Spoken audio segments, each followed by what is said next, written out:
Okay, 010. Congratulations on the new album and continued success. And let's go down first.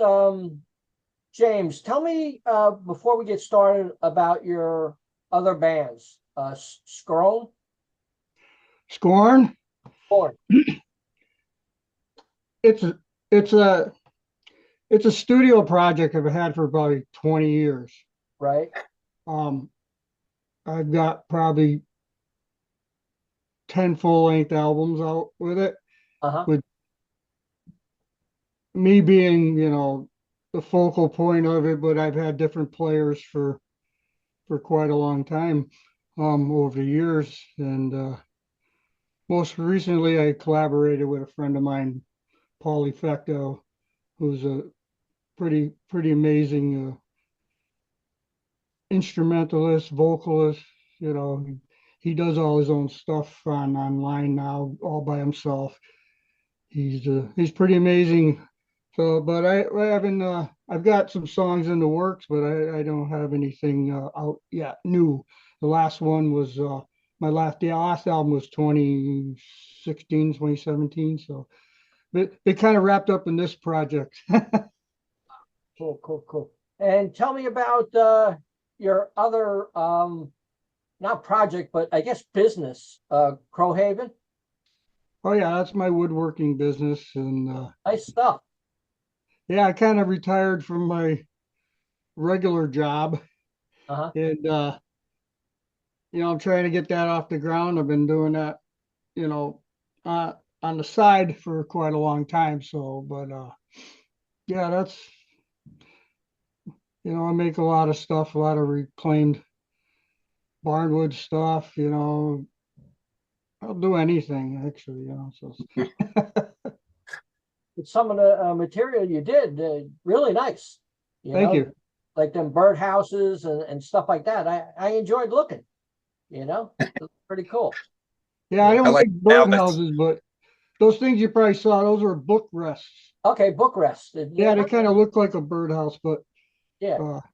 uh, they got a little drawer in it, put your glasses and all that stuff. So Cool, for cool, cool. people who like to read, still read Wow. books. Yeah, yeah, yeah. Yeah, I just retired in February myself. So you know, Congratulations. thank you.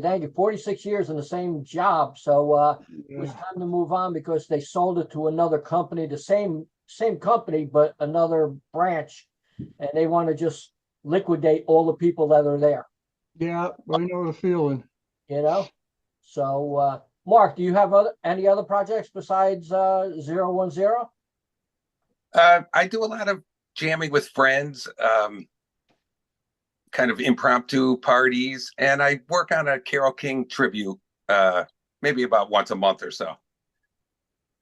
Okay, let's go back to the first album, Think Like Machine, in 2000, I guess 19. That Yeah, came out. Um, Yes.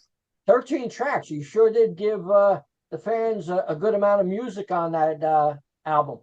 Tell me a little bit about it. well, um, I mean, when we first started this, Rob the singer and I, we just we wanted to start this project. We hunkered down and we wrote probably 20, 30 songs, and we had a whole list of songs, once we got going in this with everybody. And mostly all of those tracks are stuff that we wrote back then, and some stuff, when the other members of the band came in and put their inputs into them and just evolved. And yeah, they've been around for a while, and they were, good songs. And we've shelved more songs than we could think, so we have a lot of material. And then in 2020, Mark, Full On came out. Full on. That's right. Tell me a little Yeah, bit. we were a couple years in already, and like James said, we had some songs to start with, so we started off on fire, and we quickly had enough material for the second record, so we got right in and recorded it. Oh, I remember we were going in, we were just going to do a demo, and we just kept going, and we're like, it's gonna end up being a full-length album, and like nothing.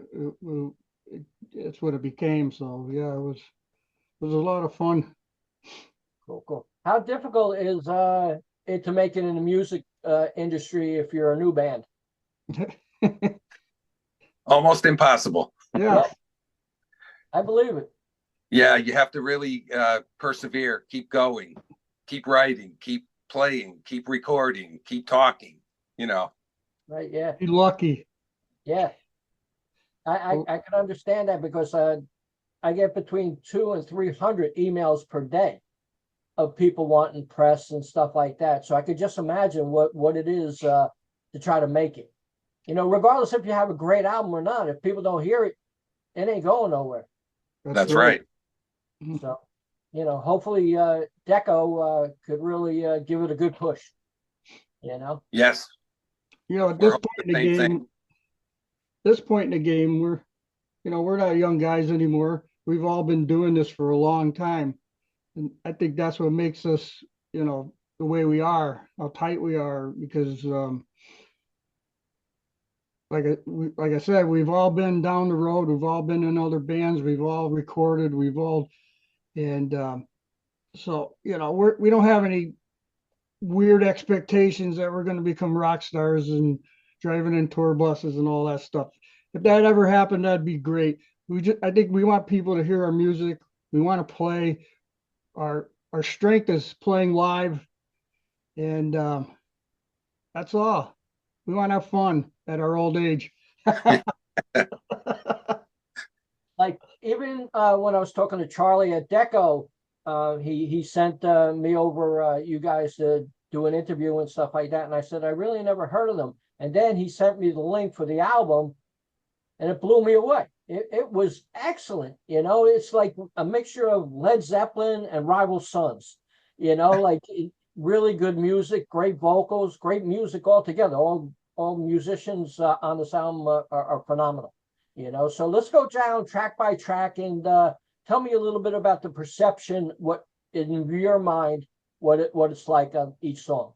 Let's start off with "It's Me Again." You want to take it, James? Well, it's me again. It started with a riff that I came up with. I have a studio in my house, so a lot of times I'll make a demo, and I'll send it off to Rob. Um, the one thing about Rob is lyrically, he writes lyrics like in his sleep, Right. and um, he doesn't like to explain what his songs are about. He likes Right. to leave it up to the listener to kind of put their own interpretations on things. Right. I mean, a lot of times I don't even know what the song's about. I I know what the vocal melodies are, the hooks. We always look for that hook in the song, Right. and I just think it's a cool song. It's a 3/4 beat on that song. It's an off time, but it's kind of chunky, kind of heavy, and that's just I really I like that song a lot. And it's kind of hard to put in words. The meaning of them. Someday maybe I'll get him to actually give us something, but I know he likes to let people make up their own minds on songs. So, but How about Am I Calling? You want to take that, Mark? Yeah, I remember I Am Calling came late in the recording of this record. We recorded a bunch of tracks, and we ended up going back in the studio and recording a couple more songs because we thought they were so strong they should be on this record. And I Am Calling was the main one. We thought this is a really good, friendly song. It's still heavy. It has a lot of cool parts, and it's very likable. Right. So I'm happy we went back and recorded this one. It's a great song. can I say something about this song? Sure.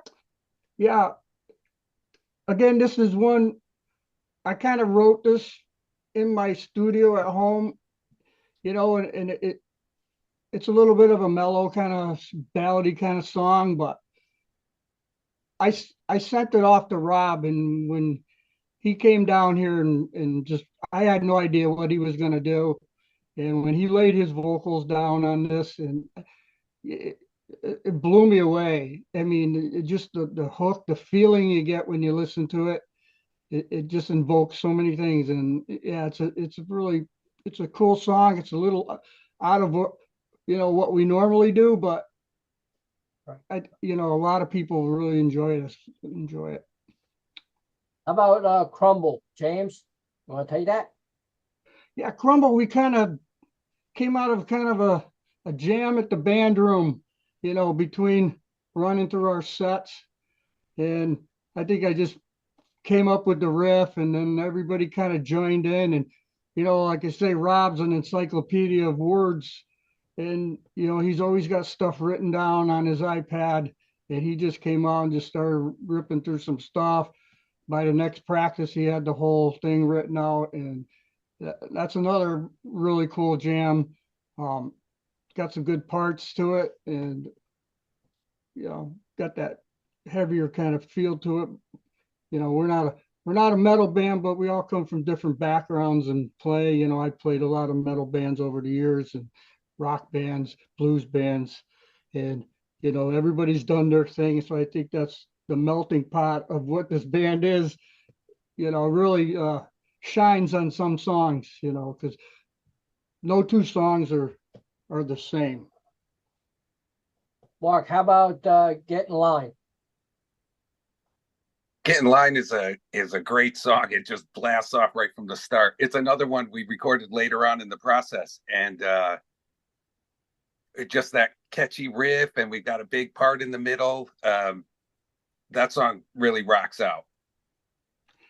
That song, I wrote some of the lyrics on that. Kind of collaborated with Rob about it. It was written during the pandemic, and it was written kind of about the pandemic and what was going on back then, and kind of our feelings of being frustrated and all the things that were going on. So yeah, that's what that song's about. Cool. James, you want to take the next one, Fortune Burns? That's my baby. Yeah. Tell me about that. Yeah, I that came out of some parts that I wrote. It's funny the way it happened is I wrote these lines and these parts, and when Rob came in, I expected him to sing it normal, to sing it, in time. He sang it behind the beat. Right. And at first it threw me off, and I was like, I don't know what to make of it. But the more I listened to it, it's like I couldn't have it any other way. The way he sings it, and he just put his heart and soul in that song. And if anything, it's got that little Zeppelin-y feel. I think that song does. A little heavier than Zeppelin, but yeah, he just blew that one out of the park. I think we all did. Marc Ellis's drums in it is just amazing, and everything. Mark, I love that song. It's kind of an epic, kind of longer epic song, but.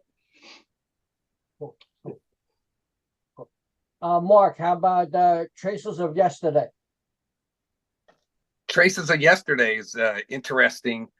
This is something we changed a little bit, recording it from how we were playing. We changed even the riff, starting the song off a little bit, just to make the song better, and the arrangement better, more coalesced all the parts together once we kind of changed that way. And then we were like, yes, this is it. And we put it on the record and made it. Working with Paul Nelson a lot on that one, he really liked that song. Oh. And he had a lot of influence in arranging it, and with all his experience and over the years. And cool. So like when you go into the studio and you get a song, who decides, maybe we should change this riff or do this or do that? Everybody has a hand in it, or how's that go? Well, I think when we're in the studio, we're pretty locked in. We've got our songs fully arranged. We already had sat down with our producer Paul and gone through every single song, figured out what we wanted to change, what we wanted to add, and by the time we got in the studio, there was no jumping around. But if we heard something that maybe could have went in, there was a couple of times I said, hey, maybe if I do this riff here, add to this, that would work. Yeah, we do stuff like that. But the arrangements, we pretty much had them locked in, and we pretty much breezed right through the recording process. So I think that's kind of the way we work. We're kind of well rehearsed. Wow. How much has the music changed from Think Like a Machine to now? Every album's different. We were raw back then. We were, just getting together, and there might be some things on the first album that are, there's songs on that album we are still in our live set. We still play a lot of them, just because they're just awesome to play live, and they're great tunes. And I think we evolved more musically as a band. We're writing a lot more together, in the band room too now. Especially we got what Mark, we got probably about 4 or 5 songs for the next album. Oh yeah, we're already well on our way. I think James is right. We've evolved.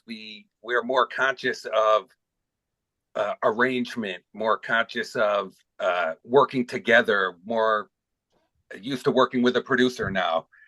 Those things make it, evolve from the days when you're just banging it out in a basement.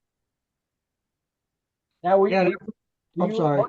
Were all you guys friends before the band, or there was auditions?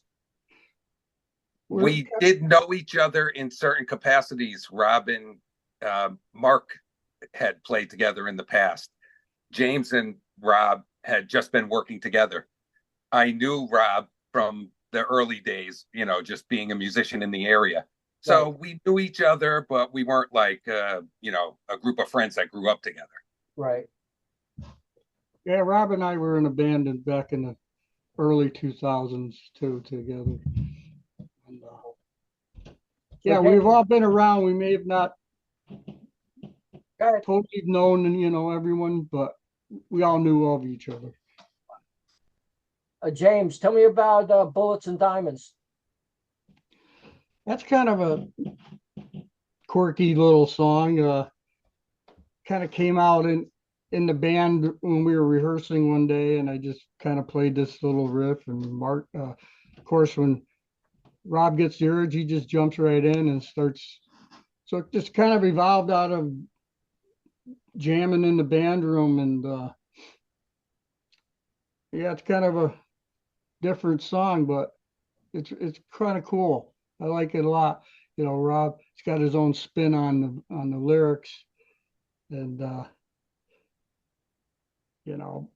again, it's hard for me to interpret what he writes, but I'll take them because he can put some good hooks in them, and yeah, it's a good little song. Cool. Mark, tell me a little bit about All These Years. All These Years is it's a straight up rock song, and I think we do a little homage to Rush in there in the middle. Some of our biggest influences, I think, come out in that one. You could hear it. Cool. And what are your influences? I always grew up listening to Rush and Yes, and Paul McCartney. Bass players. I've been a bass player since day one. And I can hear those influences when I play, and I'm not surprised. And when we write these things, I hear them also. James, who's your influences? Well, growing up, man, it was Jimmy Page, Tony Iommi, Grand Funk Railroad, Deep Purple. Those were my bands back when I was first learning how to play guitar, but mostly Led Zeppelin was a really big influence on me. and Black Sabbath, kind of taught me how to play guitar. So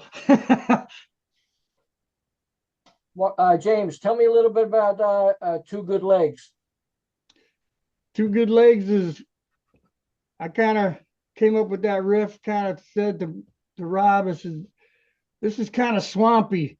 It's kind of nasty and bluesy with a little heavy tinge to it, and it's actually my wife's favorite song on the album.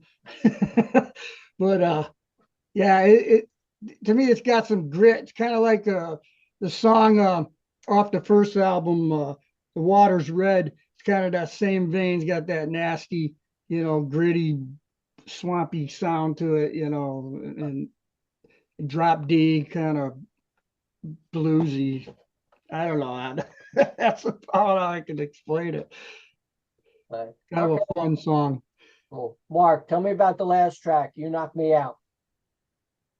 You Knock Me Out is James had a great riff, and we took that riff and made it into a great song. That one was released as a single, and we did a video for it also. And we had a lot of fun with that one. It really rocks, and we had fun doing the video for it too. Tell me about your shows and stuff like that. Got any shows coming up, or did you have any in the past week or so? Right now, we're in little vacation mode, and we're about to take off promoting this record. So a lot of things in the works, but nothing in the last few weeks. No. Cool. James, how did Deko and you hook up? Through our producer, Paul. And, Paul, as soon as the record was done, even before, he said he was going to try to get us some kind of deal. And, unfortunately, he knew the guys at Deko. He presented them with the album. They loved it. They wanted to sign us. They were, pursuing us pretty good to want to do it. Unfortunately, Paul passed away, shortly after he got us the deal, but yeah, that was all his doing. And we dedicated the album to him. And he was a crazy guy, and he's such an awesome guitar player. He's played with everybody, you name it. Won a Grammy for working with Johnny Winter, and yeah, he was just a cool guy. Always on 10. He was always on. Mark, what would a dream come true for you in this band? I would love for us to be able to really go out and play and let these songs get heard in front of good audiences that want to hear this kind of music, that are enthusiastic about rock and roll, and that want to hear some original rock and roll. Cool. James, what kind of merchandise the band have? We've been through it all. We're going to be reloading up. We've had shirts, we've had hats, we've had stickers, we've had jewelry, we've had all kinds of junk, people can buy at our shows and stuff. And, we kind of whittled it down because we're going to start a whole new phase, to promote the new album and stuff. So, right now we're down to scraps in the boxes, but we're going to be loading up pretty soon. Got a lot of good ideas for shirts and stuff. So cool. Who came up with the album cover? That's a cool cover. That'd be great on a shirt. Yeah, that'd be great on a shirt. Yeah, that was a picture I took of us, and we did a little photo shoot up at Marc Alice's garage, and then I kind of came up with the idea. That's kind of my thing. I do the graphics, I do the artwork for all the albums, and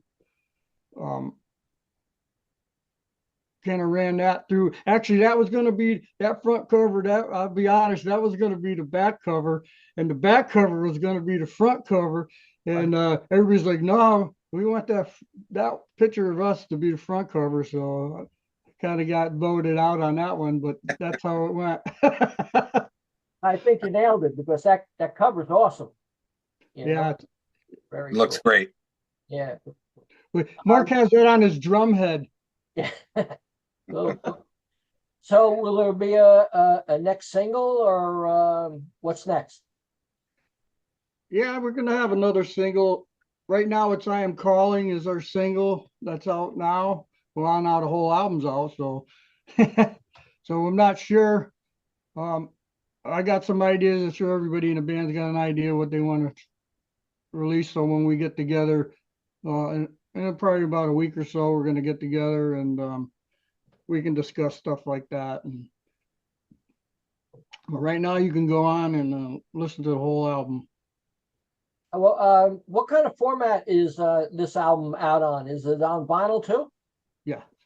Yes, vinyl, compact disc, and of course all the electronic. James, what's the rest of the year look like for the band? Well, like Mark said, we wanted to just get out there and play. So we're gonna be talking about, you know, promotion and getting gigs booked outside of our area, maybe a little bit, and just see how far we can roll with this. You know, we right now we want people to hear it so we can drum up that interest. You know, I I think if they hear us live, you know, like our home people that know us at home, you know, they know what we sound like live, and we bring a pretty kick-ass show, and we can hang with the young guys. So Who does all the networking for the band? right now, I've been doing 99% of it, you know, and it I think we're gonna be like, you know, evolving in that area too. You know, eventually, it just comes to the point where, you know, the first album we recorded ourselves. The second album we went in the studio and did it. You know, it's just something that, you know, you're starting out, you're doing everything yourself. This guy's doing that guy's, everybody's got a talent to do something. And so I just push it as much as I can. And but we're gonna be, you know, getting a little bigger in the promotion area. I think we're gonna have to think about things like that. So it's worth it. It's such a good album. What other ways is there to reach fans besides Facebook, Instagram, Twitter, X, whatever? How can you reach fans? I think playing live is the way. We do all the Facebook and those kind of things, and they get you something, but they only get you so far. Playing live is the key. Right. Reaching out beyond your local area, reaching out regionally or bigger. We've evolved and now we're bigger. So that's what you'll see us doing. Playing more, playing farther away from home. And that's the way to reach people. I think we're putting the album out to review. You know, we're getting it out there. We just had a write up in Power Play magazine out in the UK. We got a 9 out of 10 rating on it in that magazine, and I think things like that. You know, just getting the word out, getting the album reviewed, getting it on playlists. Yeah, that's what we got to do. You know, just we want people to hear it. Maybe one day the right person will hear it. Well, congratulations on the new album. Continued success. Would you like to say anything to the fans, James, first? Yeah, man, you got to check us out. We're on Facebook at 010. Our website is www.010 written out 010 and then 010numbers.com. We got a full website. All our links to everything we have is on that website. And yeah, you can hear music on there. There's pictures, there's videos, there's all kinds of stuff. You can go to our YouTube page and all that right off the website. How about you, Mark? Yeah. First of all, thanks, Brian, for having us on. This No is problem. part of what is going to put us over. Yeah. And everyone, come check us out. Come see the website. Come to a local show. Support your local bands. All that stuff really makes a difference for musicians and artists trying to, make a living or do anything, get their art out. So please, everybody, together. Yeah, and make sure you pick up Traces of Yesterday. That just came out in August. Congratulations, you guys. Thanks a lot. Thank you. Remember, our slogan is no bull, just rock. Sure. Don't mess around. Thank Thanks you. a lot. See you guys Thank later. you. Bye-bye. Take care. Take care.